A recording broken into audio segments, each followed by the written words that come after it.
Sergeant Jason James with the Bryan Police Department. The call came in at 11:19 p.m. Structure fire here at the 1500 block of Groesbeck. The structure fire was kind of on the west side of the building. It was unoccupied. Nobody was even in the parking lot. Was this building being used yet? I mean, is it used for bingo games or meetings or anything like that? It's a Knights of Columbus Hall. They do bingo, wedding receptions, parties, things like that here. No activity tonight, though? No activities tonight. Okay. What had pretty good fire then? What happened during the fire? The fire was on the west side of the building. At that point is when the firefighters went into the building. Two teams went in and the roof collapsed down. We know there's multiple injuries from the firefighters. They were all taken to our regional St. Joseph Hospital. And anything in conditions yet or anything like that? No.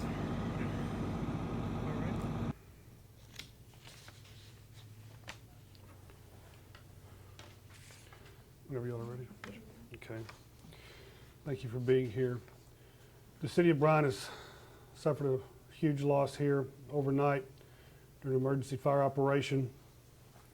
At 11:19 p.m. last night, crews were dispatched to a structure fire at the corner of Groesbeck and Palisota. At 11:24, the first arriving fire engine reported fire showing. During the firefighting effort, the lieutenant and the firefighter off of that first arriving engine company made entry into the building. Soon afterwards, radioed that they were low on air and needed assistance. At that point, the order was given to evacuate the building, and the firefighter on the initial engine company was able to escape the building. The lieutenant remained inside the building.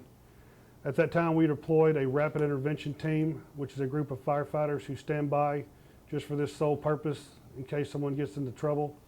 They were dispatched into the building to assist the lieutenant. During the efforts to rescue the lieutenant, the team members on the rapid intervention team suffered burns. The lieutenant was removed by another team of firefighters and transported to St. Joseph's Hospital, where he later succumbed to his injuries. Lieutenant Eric Wallace has been with the department for 12 years and 9 months, 36 years old, gave his life tonight for the citizens of Bryan in the line of duty. Those taken to a burn center include Lieutenant Gregory Pickard, a 32-year veteran of the Bryan Fire Department, Ricky Manti, firefighter of 5 years, and Mitchell Moran, firefighter of 1 year. We're very saddened by this event. These firefighters, in the line of their job, were performing the operation needed to put the fire out. When the lieutenant got into trouble, the rapid intervention team went in and they performed some heroic efforts tonight in their efforts to find the lieutenant, locate him, and get him out. And during those heroic efforts is when they were injured and later flown out to a burn center. At this point, that is the limited information we have. The fire is being investigated. The scene has been secured. The State Fire Marshal's office is coming in to assist in the investigation to determine more specific details. At this time, I can try to answer any questions you might have. I know that the investigation obviously is ongoing. Was the building occupied at the time of the fire? It's our understanding at this point that it was not. But again, everything is being investigated at this point. What is this building typically used for? I believe it is used for different type of large gatherings, parties, etc., like that. And how long has it been around? It's been around for decades. I'm not sure of the date for certain, but it's been in building in Bryan for a very long time. What can you tell us more about the firefighter family? About the firefighter we lost tonight. Can you tell us anything more about the family or anything there? At this point, we just want to keep this information limited. We are working with all of these families that have suffered tonight, and we're going to continue to work with them. The city of Bryan, as well as the Bryan Fire Department, is going to provide as much support as we can for these folks who were injured in the line of duty. Lieutenant Wallace, who lost his life. I do ask that everyone in the community keep these folks in your prayers. The injured firefighters have a long road ahead of them, to my understanding. We have 3 firefighters flown to Galveston. They were flown to a burn center. Okay. What about the building? Just mainly structural collapse, any certain area or overall, or what was it? Again, we're not certain again about any collapse or not.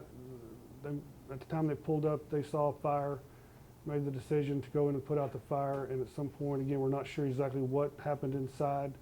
They realized the need to evacuate, and that's when the efforts were made to get out, and then apparently they ran into some issues. Again, that's what we're trying to find out at this time.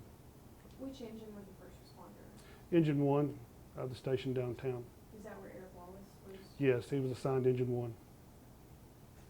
And what time exactly, remind me again, were they dispatched? It was dispatched at 11:19 p.m. And just how long did it take to combat the fire and get it under control? Well, anytime we have a life safety issue as we encountered tonight, the focus is always put on treating the victims, removing the victims inside the building. That was obviously the main effort of the crews tonight once we realized there were issues and these guys were in need of assistance. At that point, once they were moved out, the crews were pulled away from the building and began defensive tactics to put the fire out. When will you know anything else? I mean, are y'all assisting, say, fire marshals, or are they coming in totally, or what? We're going to have the Bryan Fire Marshal's Office will be assisting in the investigation, as well as the Bryan Police Department. We're going to have all the different agencies out there to determine the facts of what happened out there. What about your crews? Someone backing in, handling Brian's calls now, or y'all gonna? We did ask for assistance from College Station Fire Department, also from the Brazos County Volunteer Fire Departments. They all sent crews, as well as St. Joseph's EMS, to assist with medical calls. We've obviously have a lot of concern for our folks that were on duty, and we're working with them right now to assure that they're okay. We tried to remove everybody from active duty at this point and replace them with other agencies' vehicles to assess them, make sure they're okay. No other injuries with any other firefighters? Not that we're aware of, no.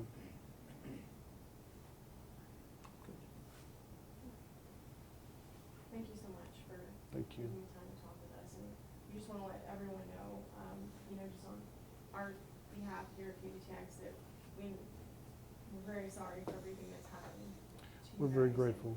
We are here for each and every one of you, and if there's anything that you all need from us, from the bottom of our